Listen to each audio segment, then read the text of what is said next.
Welcome to the Healing for Male Survivors podcast. This is a podcast for male survivors of sexual abuse and assault, whether as a child or as an adult. Know that you are not alone and the abuse was not your fault. My name is Mike Chapman. I'm a certified recovery life coach and also a survivor. Let's find hope and healing together.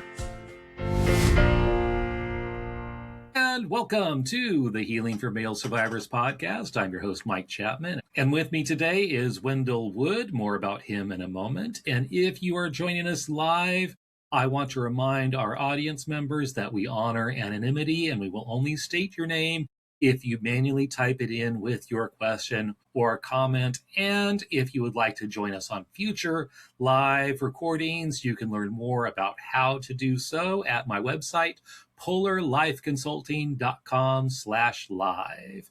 And let me intro Wendell. Wendell Wood co-hosts the Agents of Recovery podcast that focuses on men's mental health and addiction recovery. He is also a certified coach with Addict II Athlete, a nonprofit organization that helps men and women erase the pain and traumas associated with addiction and replace them with things of greater value. Wendell is also a survivor of child sexual abuse and is currently working on turning the mess of his own addiction into the message of recovery. Yay. As a result of his own healing journey and with the encouragement and support of his wife, Janice, Wendell is currently going back to school to get his master's degree in clinical mental health counseling so that he can help other men along their journey of recovery. Excellent. So glad you were here, Wendell, and we're going to start the podcast like we do most episodes with 4 questions. Now it's time for 4 questions, that part of the podcast when we get to know our guest a bit better by asking a few questions. Let's go. So, Wendell, what is your favorite food memory? Wow, yeah, there's a couple of different things that come to my mind when I think of that. The first one is I really got into barbecue. And barbecue is one that's really close to my heart. I think we've had this discussion before because, I'm in North Carolina, and Eastern Carolina barbecue is its own thing as opposed to Western and South Carolina. They're 3 different animals, and out here it's more of a religion than a dish. Exactly. So, you don't want to get on the wrong side of that argument around here. For sure. And especially, like you say, you have Carolina barbecue, but then you have Texas barbecue and Kansas City barbecue, and you have all of that stuff as well associated with it. But so I think my love for barbecue actually began when I served a 2-year mission trip to Brazil. I was right in the Amazon rainforest, and they have the most amazing barbecue called churrasco, and they have the churrascarias, basically where you just have these open pits and open fire and the rotisseries going and, just the most amazing smells coming off of it. You've been outside all day and in the heat and all the chaos of the rainforest and all of a sudden you just get that whiff of smell and you're like, oh yeah, that's a good smell. So that I think started it. And then I really got into barbecue for quite a while there, 5 or 6 years where I went deep, and at one point I had 9 different smokers. So wow. Yeah. So you're hardcore. Yeah, I had a big green egg, rotisserie smokers. Now I've pared it down a little bit. I think I have 1 at work and then 1 at home. And I do have a rotisserie so that I can do the churrascaria in my house. Wow. So, yeah, I know. I've been to the Brazilian steakhouse a couple of times, and they do all the different traditional barbecue steaks and so forth. And they got several things. You can see them cooking it live and so forth. And they just bring meat after meat after meat. And yes. Very, very good food for sure. Yeah. Excellent. Yes. So what is your favorite Christmas or holiday memory? So my favorite Christmas memory goes back to being a young child, actually. And it was when we got just old enough and recognized Santa needed some helpers. Then my parents were kind enough like that year to say, okay, you get to go with us to be Santa's helper. And then we'd go over to my grandparents' house, and that's where all the presents Santa left for us were over there. And then we got to help wrap some of our other brothers and sisters' presents. So that was one we always looked forward to, and then kind of sneak back home and right before Santa came. And of course, you couldn't see your own presents that Santa left for you, but you were able to help with your brothers and sisters. So. Very nice. That's nice. Wonderful. I like that. Yes, and Santa needs all the help he can get for sure. Yeah. Yeah. And in fact, I think I've kind of turned that into a new thing now. Because like with smokers, if you can have one, that's great, but why not have 6, right? And so, or 9. So now I have my own little Santa's workshop where I have had one 3D printer, but now I have 6 of them. So I get to print toys and share those with kids, and it brings smiles to their faces. Yes. So that's a lot of fun as well. Share them with adults too. Yes, exactly. I've got a couple of your goodies. I don't have anything here to show, but yes. But yes, I love the goodies. So what is your favorite church or house of worship memory? So I thought a lot about that one. I think it goes back to that 2 years that I spent in Brazil. The 2 years that I spent in the Amazon rainforest. And it was just such an amazing experience. I was 19 years old when I went over there. It's my first time being away from home, being away from all this privilege, honestly, that I'd had and all these other things. And to go into a third world country where I barely knew enough Portuguese to get by for the first couple of months, but then to learn and to be immersed in that culture. And just to feel of the love that they had for God and just this desire that they had to love God and to love Christ. And it was just such an immersive experience. I think that's an experience that I'll never forget. And even today, I work at a car dealership, and anytime we get customers who come in who are from Brazil, all my sales guys know, hey, go grab Wendell because he wants to practice his Portuguese. So I get to go over and speak Portuguese, and had one even just last week. And nice. I always like it when they're like, oh, wow, you still speak pretty well. Like, how do you still understand that after 30 years, right? I mean, that was 30 years ago. But I do love the Brazilian people and just their love for God, their love for all things spiritual. And it hit at a different level and at a different way than I had ever really experienced growing up in the LDS church. And that's kind of my background. So. Right. Yeah. In college, I went on a mission trip to Chile with the University Christian Fellowship, and it was wonderful. So many dear, sweet memories. And yes, their hearts of faith are just so deep. And plus, just experiencing another culture and seeing American culture from a different culture's perspective, with a different set of eyes. The world doesn't revolve around us. Yeah. Yeah. It doesn't. And we're not as good as we think we are in a lot of ways. No. That we're quite messed up in a lot of ways too. So true. Yeah. Can I ask what part of Chile were you in? All over. Do you remember? The church was based in Maipu, Maipu, which is a suburb of Santiago. But then they had affiliate churches. I think it was Church of God was the denomination. Assembly of Deus. With university, we were all over the place.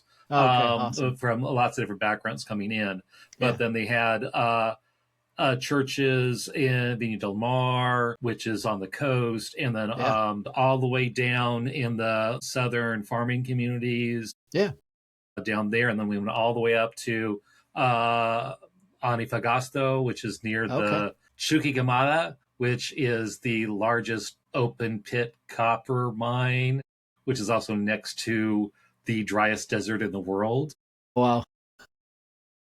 And you notice that your body, all the moisture in your body just gets sucked out. And you're like rubbing lotion because you're just cracking and chafing just after being there a couple of days. It's like, crap. But they have stories. Yeah, you have like someone, like a little horse in a cart, and the horse dies and literally keels over, becomes mummified because there's no bugs. No bugs, no birds, no vultures to eat the carcass.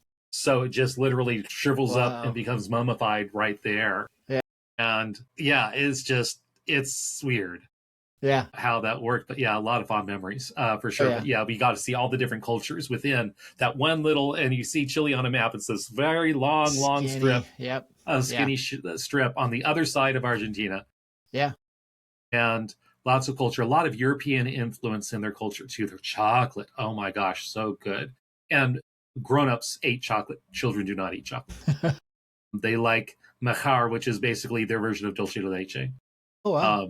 And Yeah. Yeah. Fascinating.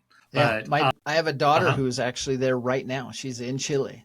So she's serving a mission there as well. And so she's there for 18 months, but she's in Concepcion. So she's down south. And right now I think she's in Temuco. And so she's just, like you said, the people there are just amazing. And she shares all these stories, and it warms my heart to feel and to see her having the similar experiences to what I had. Right. Right. Excellent. Yes. And we skipped over one. What is your favorite scripture or any inspirational quote that has helped you on your spiritual journey, and what about it speaks to you? Yeah. So I have this one. I'm going to read it. It's a little bit longer.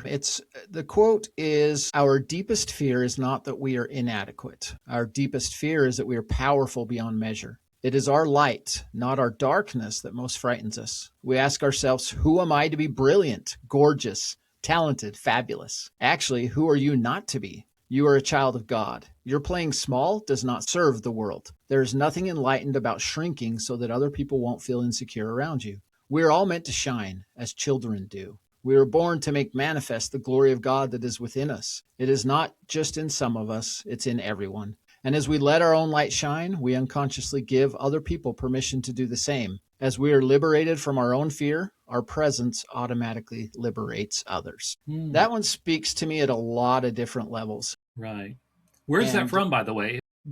Yeah. So it's actually it's funny because when you look it up and stuff, people are like, oh, is that from, they're like, is that one from, let's see here, I'm trying to remember here, Nelson Mandela. A lot of people attribute it to Nelson Mandela, which he actually never said. It is actually a poem. It's called Our Deepest Fear by Marianne Williamson. Okay. In 1992, she wrote a book, A Return to Love, Reflections on the Principles of A Course in Miracles. And so that's where that quote comes from. And, the first time I was introduced to that quote, it was actually my wife, my current wife. I was married for 25 years and got divorced, and then found Janice, and she's been amazing and just quite encouraging, especially in my recovery journey. But she mentioned it, and she saw it because it was up on the wall. She's actually struggled with her own addictions and her own traumas and demons, and was in recovery. And in that recovery, they had that up on the wall, and it was just spoke to her a lot. And so she shared it with me. And it just, for me, there's a couple of things that I really love about it. One of them is, who are you not to be brilliant? Who are you not to be beautiful? And just this idea of shrinking. I think a lot of times we do. We're afraid. We have this idea that fear and faith are actually the same thing. When you boil them all down, they're the same thing. They're both a belief in something you can't see. And fear and faith, you can't see them, but which one do you choose, right? And so I can choose to be this little person, or to shrink, or to say I'm not good enough or whatnot, or, all these things that our inner voices and inner critics tell us. Or I can choose to be bold. I can choose to be beautiful. I can choose to share my story. I can choose to turn that mess that I had in my addiction into a message of hope and healing. And then the other part that really speaks to me is, like, we're all meant to shine as children do. And just that inner child, and a lot of the inner child work that I've been able to do, and just that really resonates with me. Just to see, because children at their unburdened selves and their youngest ideas, I mean, they see Santa Claus, right? And it's this excitement. It's just this amazing thing. And so we are meant to shine just like they do. And so that's been one that has really just been close to my heart, and it's really spoken to me. So right. I love that. I attended a retreat for CSA survivors back in 2019, and it was all staffed by therapists and so forth, with Men Healing. Links in the show notes. But one person said profoundly that we, as survivors, we often smallify ourselves. That's a defense mechanism, because if we're small and take up as little space as possible, it protects us from being misused. So even though there's no risk of trauma or abuse, that's ingrained into us to smallify ourselves, the shrinking. Yeah. And that part of recovery, you learn how to bigify, how to take up space. And it's okay to take up space. It's okay. You don't have to fear that, I'm too much. No, that's a good thing. You can take up space and wear bright colors and wear red glasses and a red hat and take up space and create a podcast and have your voice. You share your voice, and that's a beautiful thing. Absolutely. But yeah, we tend to want to smallify. Yeah. And so coming out of that and realizing, and I love that quote because it just reiterates that same concept that we can be big and it's okay and it's glorious and it's beautiful. Yeah, and people need it. People need people to look to see that and to say, like you said, to normalize it and say it is okay, right? Right. So, and give them permission. Yes, you can be big. It's okay and it's safe and it's good and it's healing. Absolutely. I love this. So that's why I switched it. I didn't mean to switch it, but it was good. And this is a wonderful segue. So tell me more about your journey. You've got abuse history. Share as much as you'd like that you feel comfortable with. And then from there, I'd love to hear more about your healing journey, what things you have done that have worked well and what things you've tried that maybe didn't work so well. And let me know how that goes. And then love to hear more about what you're doing now with the podcasts and all the other ministries that you are involved with. So let's hear more about Wendell. Thank you. And again, I just wanted to thank you for encouraging me and for reaching out and inviting me to come on here and to share my story. I think as we do that, it just, like you said, it gives a voice and it helps me take back my voice, something that I felt was kind of like I was afraid to do and stifled for a long time. But so my story, I'm trying to think exactly how to start or where to start it. So I have 4 older brothers. I come from a large family. There are 7 kids total. I had 4 older brothers and then 2 younger sisters. And so there were 7 of us total. I was the youngest of the 5 boys. And I think my mom and dad, they kind of were hoping that I would be a girl. And so that's why I keep the curls long in the back now, so just to kind of to remind it. Yeah, exactly. And so I was born into a large family and we were all really close in age. My oldest brother he's 6 years older than I am. So in the span of 6.5 years, basically there are 5 boys. So there was a lot to handle for my mom. And then 2 younger sisters finally came and made my mom happier because now she had some girls to dote on and to do the things with, and so, but in that, my dad, he was very involved he worked for Brigham Young University here locally in Utah, also held a lot of different positions in the church. And I grew up as a member of the Church of Jesus Christ of Latter-day Saints, or also known as the LDS Church, or a lot of people know it as the Mormon Church. And they have lay leadership, right? And so a lot of that it's a volunteer thing. And so when I went for 2 years on a mission to Brazil, it was again that type of thing. And it was almost this expectation that you were supposed to go. And so, but anyways, my dad, he held several callings, several positions of authority and of higher leadership. And so it took a lot of his time. It demanded a lot of his time. And he really thrived at it. He was very good at it. He helped a lot of people with it. And at the same time, I know that took away a lot of time that he could have spent with us and helping my mom and to raise 5 rowdy boys who are just trying to be boys a lot of the times. And so my mom was home alone a lot. My dad, he'd go to work, come home from work and then eat real quick and then run off to some meetings and some church meetings and whatnot. And Sundays we would rarely see him because he'd be always gone to different meetings and to church and whatnot. And so but he did that. He got called to several different callings and that was pretty much my entire growing up. He was always busy. He was always doing those things. And so my mom, she stayed at home. She didn't work. And she tried her best to take care of all of us. And so at the age of about 7 or 8 years old, and I always beat myself up for this and I got to stop doing it, but I'm not exactly sure what age that was, 7, 8, 9. My memory is not all there, but I had a cousin who moved into town and I think he took note, right? That I was had 4 older brothers, 2 younger sisters. I kind of flew under the radar, didn't get a lot of attention. And he began to groom me. He began to show interest in me. And I think he's probably 4 or 5 years older than I am. And in that, I think he was able to see that I wasn't getting the attention that I needed or that I really wanted or desired. And so he started grooming me, started inviting me over to things. And then that was my first introduction into pornography. He started showing me pornography. He started showing me all these things that he had and all these materials. And And he just kind of got to that point and kept going a little bit further. And each time he'd go a little bit further and eventually ended up sexually abusing me, assaulting me. And at the time, I just felt so lost because there was a part of me that felt like, hey, I can't tell anybody about this, right? I always saw how, my mom reacted when one of my brothers or somebody would get in trouble, and she would be so sad and so, just devastated. So, and she would cry and it was really hard on her. And so I, in my mind, made this mental note: I can't do that. I can't do that to my mom. I was the person that she always called me her what did she call me? Her peacekeeper. And I was her little peacekeeper. I always tried to keep the peace. And so I saw that and I didn't want to do anything and let her know, because I felt like if I said something, it was my fault, and then that would hurt my mom. And at the same time, my dad, it was a different time then, and he was disciplined in a different way. And so I saw my brothers, sometimes he would use a belt on them, not in a mean or malicious way, but he would use it. And so it was, again, that idea is planted in your head that, oh, I can't say anything about this because if I do, then I'm going to be in trouble. And so I didn't want to say anything because I was afraid to.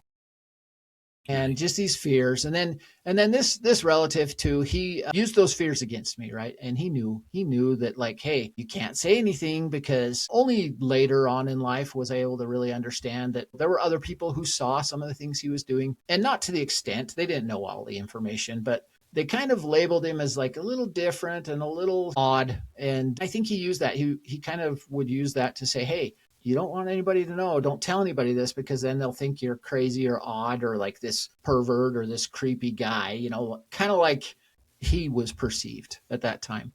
And so it went on for the space of probably, so I was either 7 or 8, and it went on till I was probably about 11. So it was a good 3 to 4 year period of time. Wow. Until I finally just said enough is enough, and I broke away from that.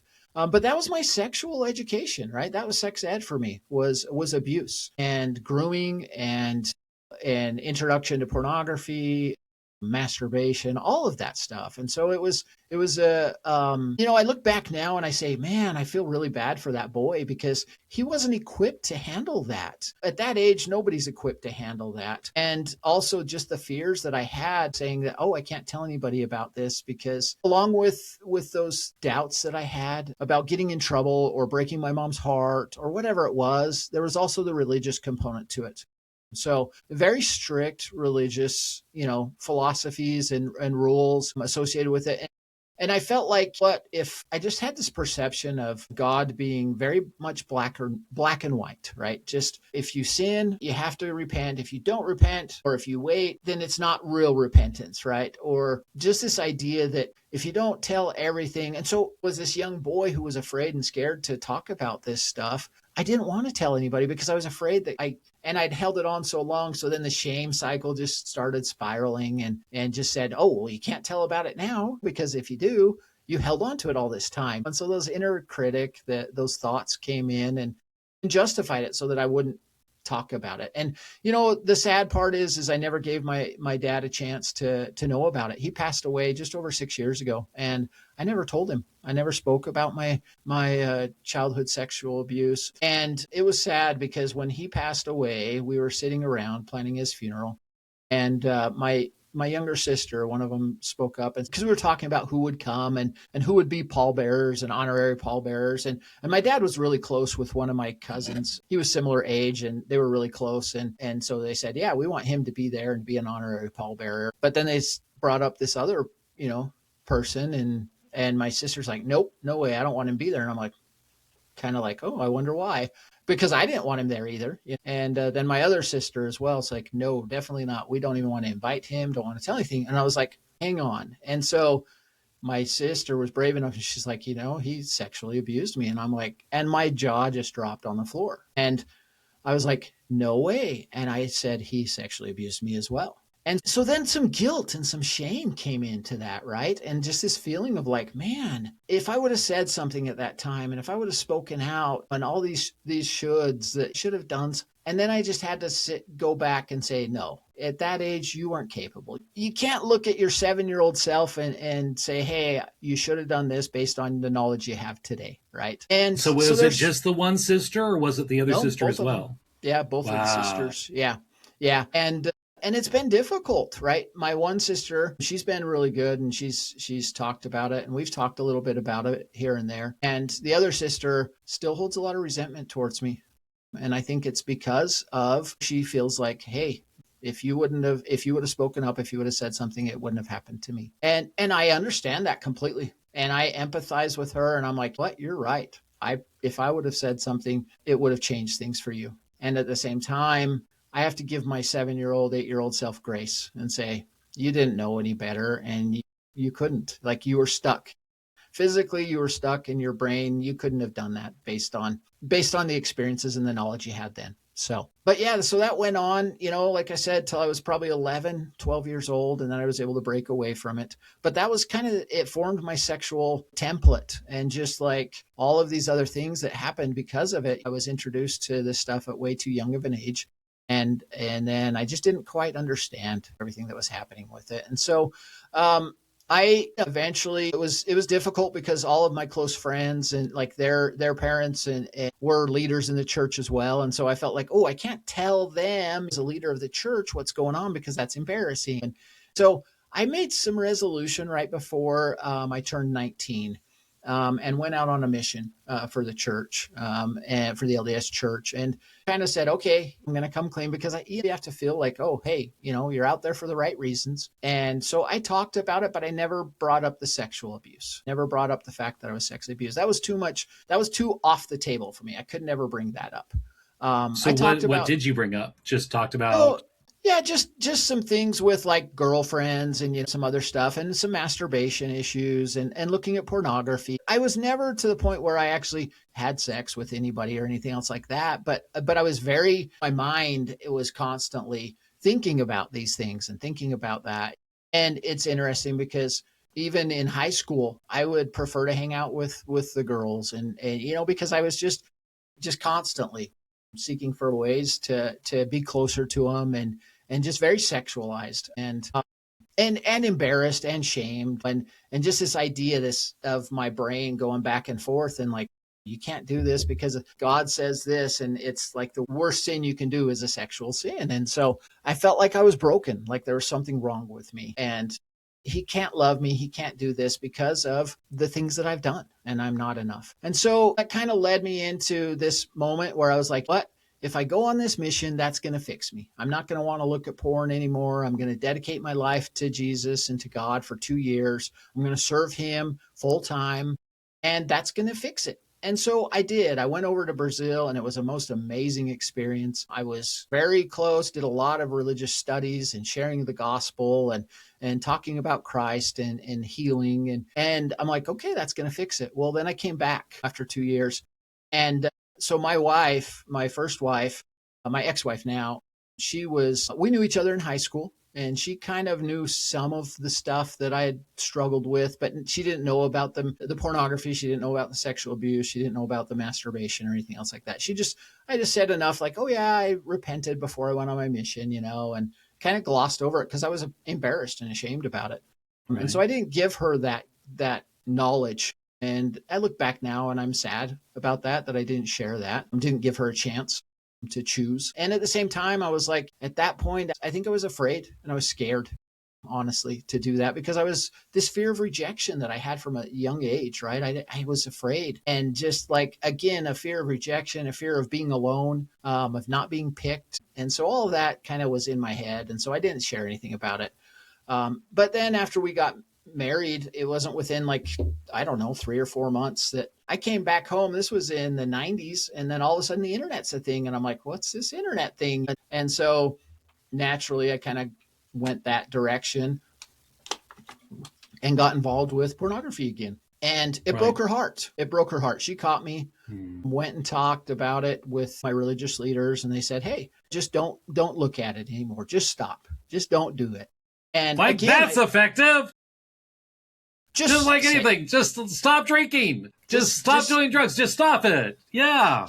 just say your prayers, just study a little harder, do more service. And I was like, but in a way that made sense to me because I had just done 2 years of service and it had worked for that. Well, you didn't have internet there. Oh, right. Yeah. Didn't have internet. It was like full time. That's all we thought about. That's all we did. Didn't have TV. Didn't have, yeah, completely different. Sprinkle some. I liked the one gentleman at the retreat that we went to with husband material. He's like, oh, we like to call that the pixie dust Jesus. You know, he's going to sprinkle his pixie dust all over you and everything's going to be fixed and miraculous. Right, yes. But it didn't. And so I struggled on and off with pornography and with sexual addiction for the last, well, let's see here. I guess I just turned 50. And so the big 50. And I struggled with it. And I had bouts and times when I was clean. I say clean, but also of abstaining, I think. And I was in and out of different 12-step programs for the LDS Church has a really good 12-step program where they talk about, they call it the pornography and sexual addiction groups. So passage groups. And I worked through that once I found those and also was a facilitator in some of those meetings. And it felt really good to do that. And yet it wasn't treating the problem. The problem wasn't the pornography. It wasn't the sexual nature of it or the other things. That wasn't the problem. The problem was that trauma, those childhood traumas, that little boy inside of me that just never processed any of that, never told anybody about that. Yeah. I mean, and exactly. So it wasn't until I was in my 40s and my dad had passed away. And like I said, 5-6 years ago that I told anybody about it. And I was just too afraid and too scared to do that. And so I unfortunately went back and forth with different struggles. I was married for 25 years. Towards the end of the marriage, I did some more, like my sexual addiction started growing. It started getting bigger. And then I started going to seeking out like massage parlors and that kind of stuff. Eventually, that was kind of the downfall.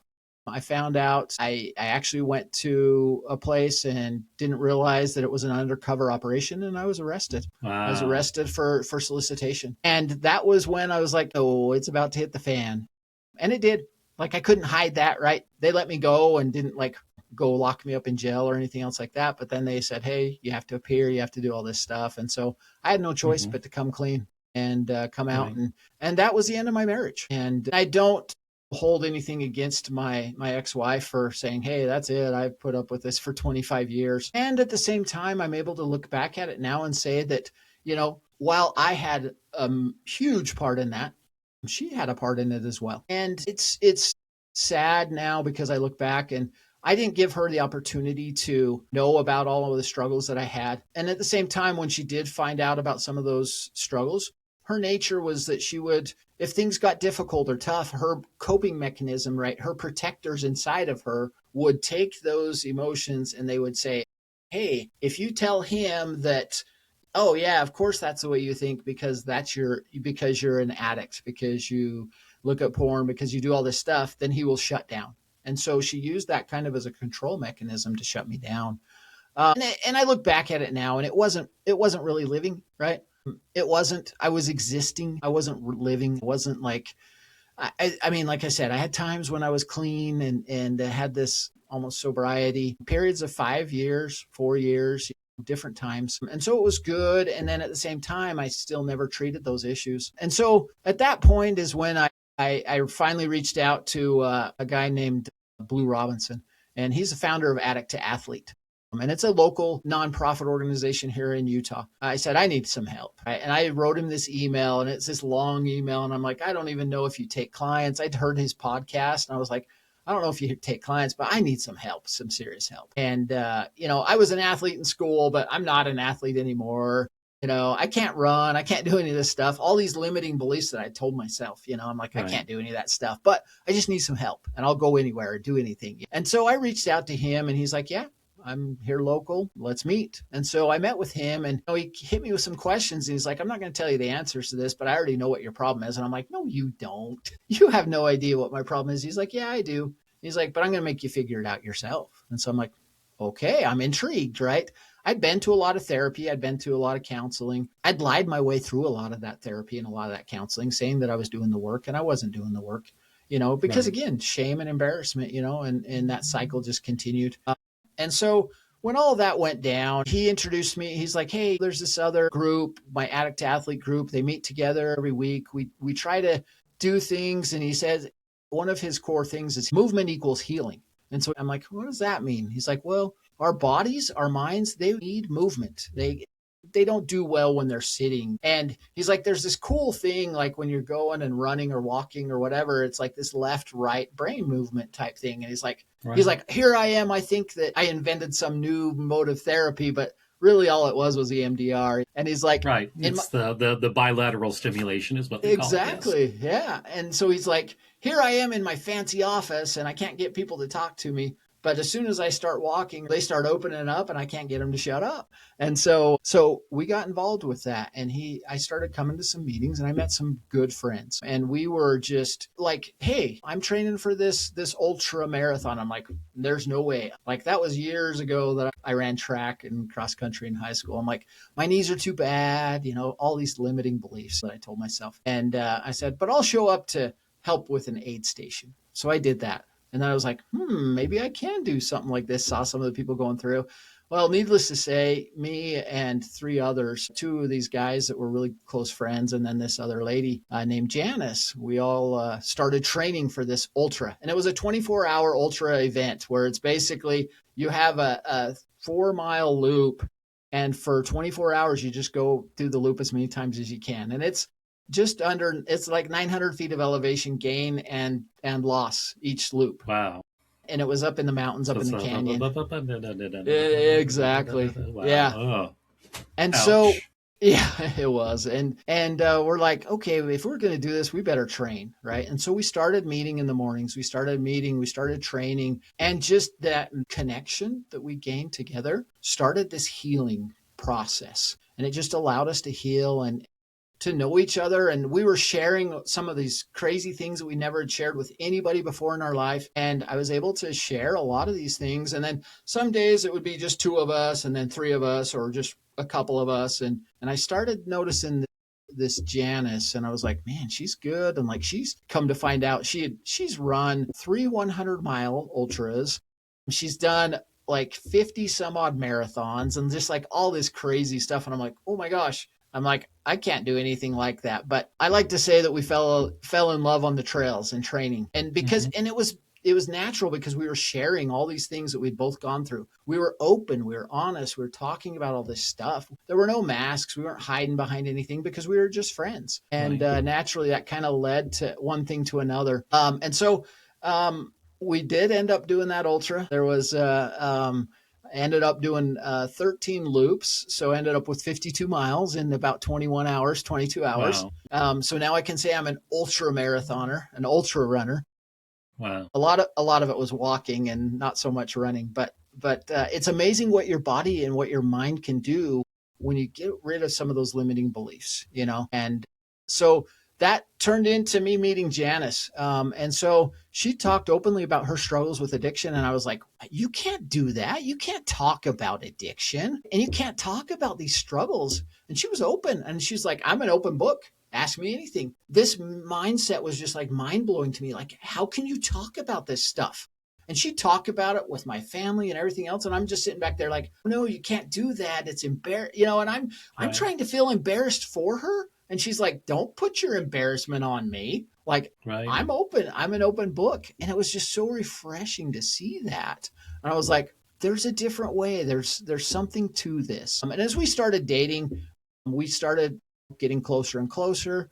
And at one point, she started struggling with her alcohol addiction again. And then I figured, I've learned all this stuff. I can, I've been free from porn and from all my addiction for a while now. I'm healed, right? Again, not knowing that I hadn't treated the actual problems. And so I thought I can handle this, right? And so what did I do?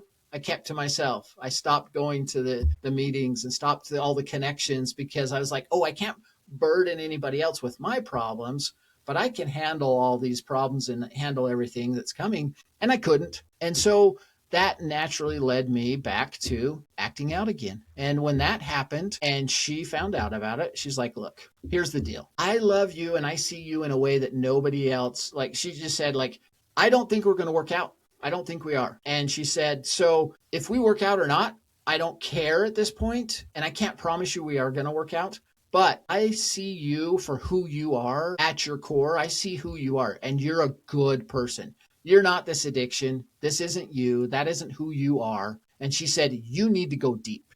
You need to go deep. She's like, none of this surface level bullshit. Just go deep. Like, get rid of the masks. You know, you have this mask that you say, oh, I have to be perfect. I can't do anything against the church. And like the church says this, and your kids see you as this because that's the way you raised them. And you got to go deep and go for your own reasons. And so I remembered in one of those 12-step meetings that I had gone to and attended to, there was this guy, and his name was Arlen. And Arlen shared a couple of times about like these retreats and different things he'd gone on. And I was like, And so I'm looking into counseling. I'm looking into intensives because Janice had said, hey, I've been in these intensives, these 30-day inpatients for her alcohol addiction and whatnot. And so I'm looking at them, and they're all expensive. They're like crazy expensive. And like insurance won't cover that. And then again, it's like pornography. And still today, like, sexual abuse, like there's some out there, but like insurance companies are like, that's not a problem, right? The world sees it as not an issue as much. And so I reached out to him and I said, hey, I need more help. And good old Arlen, like I'd stopped messaging him probably a year before that or a year and a half and stopped attending those meetings. And he was right there. As soon as I messaged him, he's like, hey, this is it. And he shared with me about this group called Husband Material. And I was like, wait, what is this? This sounds a little cheesy, a little corny, right? The name Husband Material. And he's like, they have a free online conference. It's coming up. And this was in December. And he's like, in January, they have this conference. I'm like, okay, I'm in. And so it was the Porn Free Man Conference. I signed up and it just, I was like, oh my gosh. I heard some of the speakers and I heard Jenna Remersma talk about internal family systems. And I was like, whoa, what is this? And it just piqued this interest in me that I was like, all these neurons, everything's firing at different levels that I've never experienced before. And I'm like, wait a second, there might be something different to this. It's different enough that it's not like the same stuff that everybody said, like just stop doing it and everything, just stop the actions. And it's about those actions and trying to figure out how to avoid triggers and do all this stuff. And Husband Materialists blew that all up. They're like, no, you don't avoid triggers. Triggers are there all the time. You just have to learn to deal with them and to heal that inner boy in order to free the man. And I was like, well, I'm going to give it a try. And it wasn't thousands and thousands and tens of thousands of dollars to go and do this. And so I'm like, I'm going to jump in. And Janice, at first, she's like, hey, I don't know about this. It's an online thing. It's not an intensive. And I'm like, I'm going to try it. And so I jumped in. I joined a triad, went through the 6-month course, and it changed my life. It changed everything because for the first time in my life, I felt like, first of all, somebody believed in me. And that was Janice. She believed in me in a way and saw me in a way that like I couldn't see myself in that way. And then, so she saw that in me and I was like, okay, here we go. If she believes I can do it and she sees me for who my core is, where everybody else has said, oh, well, if anybody ever found out about all this stuff you've done, there's no way that they could love you. There's no way. And I had that said to me, and it was just heart wrenching and breaking, and for the first time, somebody said, nope, I believe in you. And even if we don't work out, you're better than this. And so to have that confidence, it inspired me to go deeper. And Husband Material changed everything, like the philosophies and the things that Drew talks about healing the inner child, about doing some of that hard work where it's like, hey, there is more to this, about exploring those things, those fantasies and the ways that you look at things and seeing the connection between that and the abuse and the trauma that you suffered. And I was like, oh my gosh, for the first time, this makes sense. Like my brain, it finally started making sense. And it took all this weight and everything else off my shoulders. And it allowed me to let go of all the expectations, let go of all this stuff that I was like, no, I have to fit in exactly this. It's either black or it's white. No, it's not. There are other things that we can let go of. And so that, plus the internal family systems, that really has resonated with me. And just this idea of like, yeah, there's a part of me that's an addict, right? And that reaches out through these addict behaviors. But what's that part trying to teach me? That part of me is just trying to protect me because I'm feeling unsafe. I'm feeling dysregulated, right? And then to take it next level and to go to a retreat with 100 other men, and you're like, all these guys feel the same way and they experience the same things, and it's okay to talk about it. I'm like, what? It's like, I can't believe it's okay to talk about it. So that's kind of been the journey, and it's been incredible. I was blessed and able to go to a healing retreat with you. You know, I met you, I think it was in September at the first retreat in Colorado Springs for husband material. And then blessed enough to go down to southern Utah just about a month ago now and be part of an intensive healing retreat, healing weekend with some other amazing men. And to hear their stories and just to feel their love. And it was so amazing to hear these affirmations from them to say, you have a voice that needs to be heard. And I'm like, what? Like, and so it just has encouraged me even more to keep going down this road. During this process, as I've started attending husband material and working with some of the guys there and working with some other triads, there was Blue Robinson with Addict II Athlete. He had another podcast that he was hosting for a couple of years. It was called The Agents of Recovery. And that's where I found him. That's how I found Blue, was through this podcast. And I was like, And so there were 3 hosts. And it was a great podcast. I loved all the episodes, but because of scheduling and other conflicts, they just stopped. You know, they couldn't keep it going. And so it hadn't really been a podcast. He tried to start it up again with one other gentleman, and they did a couple episodes, and it just wasn't the same and didn't work out. And so as he and I were meeting, and he was my therapist, and I said, hey, I have this crazy idea. And he's like, what? And I could see it in his eyes. He's like, I'm not so sure about this. I said, you remember the podcast? He's like, oh, yeah, I remember it. And I said, I was riding my bike, and I was riding my bike up the canyon. And I'm like, I was listening to that again because it just hit me. I needed to go back and listen to some of those.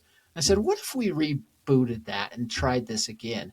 And he's like, okay. And he's like, and it's funny because he's told me later, he's like, I didn't think this was going to work out. You know, I didn't think this was going to hit. But since then, we've started recording the Agents of Recovery podcast because I just feel like this message needs to be shared. It's okay to talk about your emotions. It's okay to talk about sexual abuse. It's okay to talk about pornography and struggles and all these things that you couldn't ever talk about. It wasn't safe to talk about these things. And so that's what we do. We started the podcast. The first episode dropped in January of this year. And I think right now we've recorded, I think about 15 or 16. I think we have 10 or 11 that are already out right now. And it's just the two of us kind of rambling on about our own ideas and these things. But it just hits at a level because finally we're able to be free to talk about struggles. We're okay. It's okay that we don't have everything figured out. It's okay. Life's hard.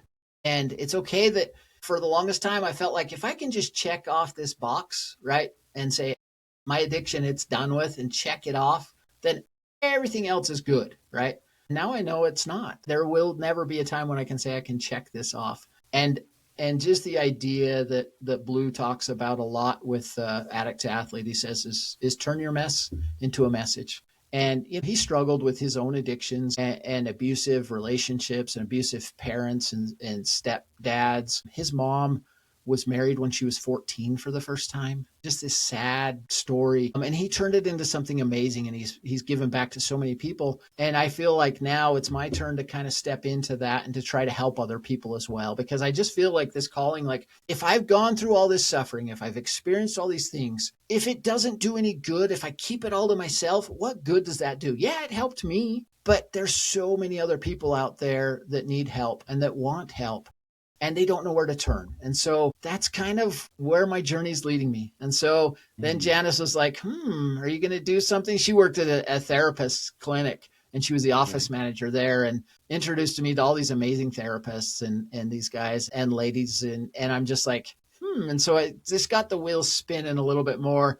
And when I graduated with my bachelor's degree in communications, I was like, done, never going back to school. Don't want to deal with it. Got it done as quick as I could, checked it off. Right. But now I just applied. And so going back to school, going to get my master's degree, because I just feel like despite the fact that I have a job that pays me well, and it's been extremely blessed my life and my family's life, there's more to it.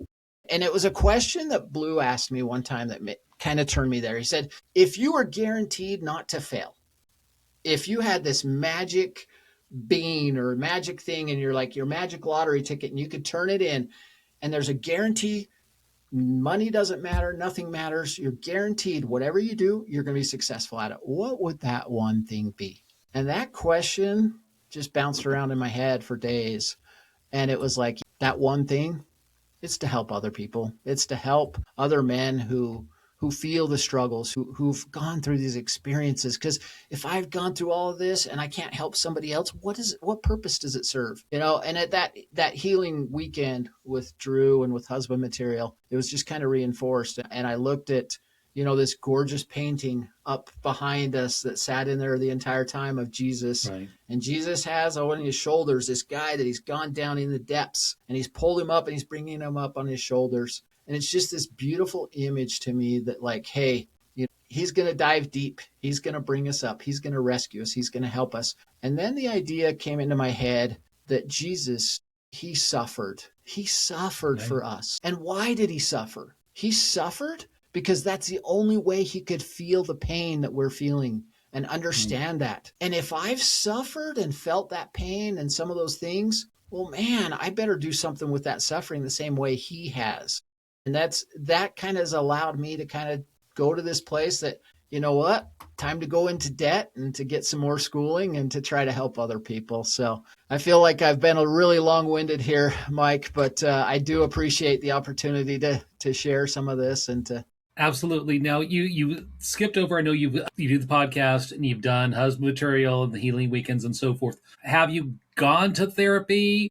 Well, you kind of, what kind of things did you do in therapy? Any particular methodologies that were used that were helpful or not helpful? Yeah, so I did quite a bit of therapy. I went through some marriage counseling and marriage therapy with my first wife, with my ex-wife. And the problem is I wasn't ever honest. I couldn't be fully honest. I can't say that. I was honest to a point, right?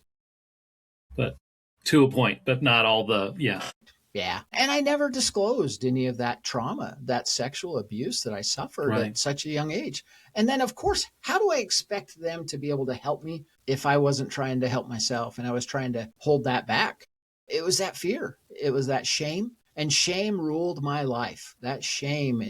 And I think that's the thing that I've loved so much about Husband Material that I've found is like, you know what? Shame, all that's trying to do is keep us small. Going back to that quote, Right. all it does is keeps us small. And that shame just starts that cycle, that addiction cycle back up again. And the shame feeds into it. And it's just this effect that as it gets more and more, it just starts spinning more and more. And it just takes more out of you. And so it's this vicious cycle you can never get out of. And so until you can address those struggles, those traumas, that inner child, and go and sit with him and show him compassion and just, like, it's been life-changing. I can't say it loud enough, right? I can't share it to enough people. I want to scream from the rooftops and just endorse it because it's been so amazing. I did try some EMDR therapy with another therapist, and that worked well. I liked that, but then it was in the middle of COVID, so it was a little harder to do it over the video and everything else. And it was only to a point that I was being honest. And so if you don't put all the work in there, if you're too afraid and too ashamed, you get out of it what you put into it.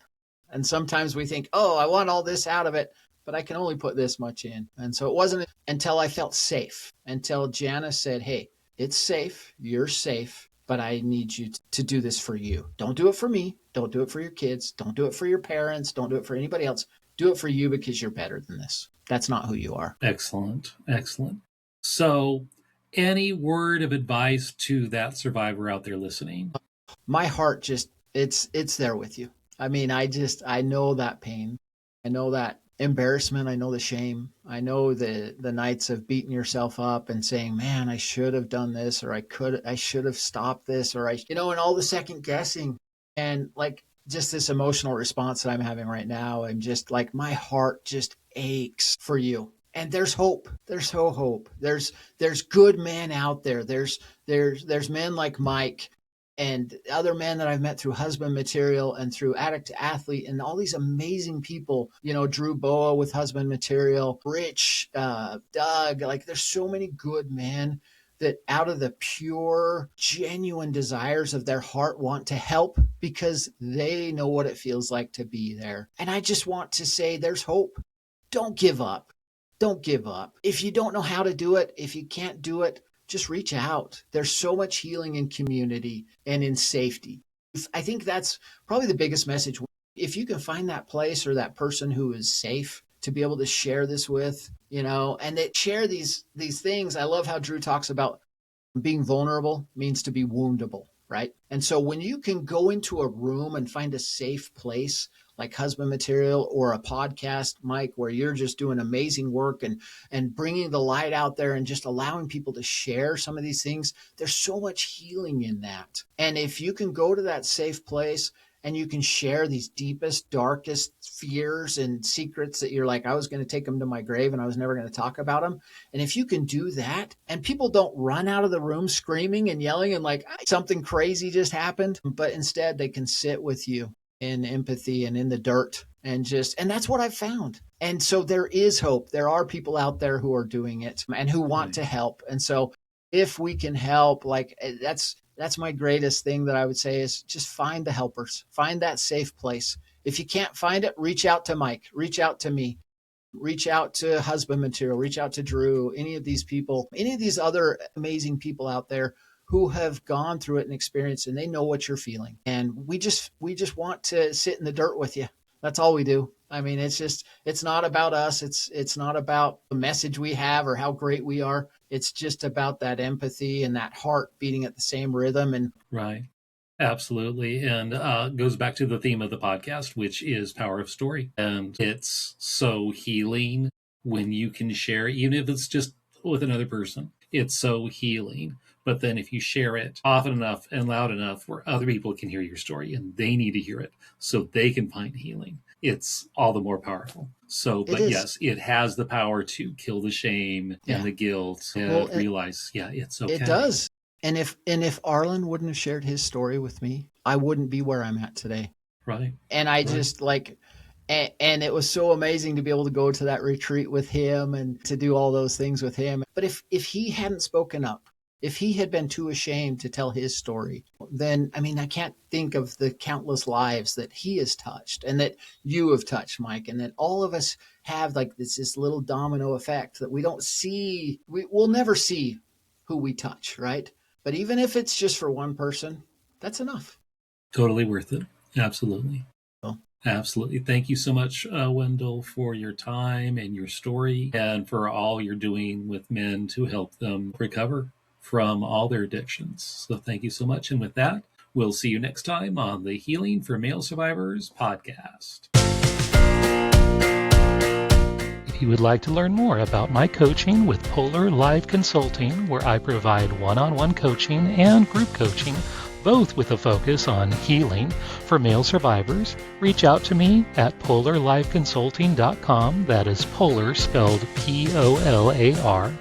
I would love to hear from you. I want to hear your story. If you would like your story featured on this podcast, contact me via my website. If you like this podcast, please rate and review because that's how other people can find me, and I really want to spread this message of healing and hope to others. And remember, you are not alone. Healing is possible, and the abuse was not your fault. Let me repeat that.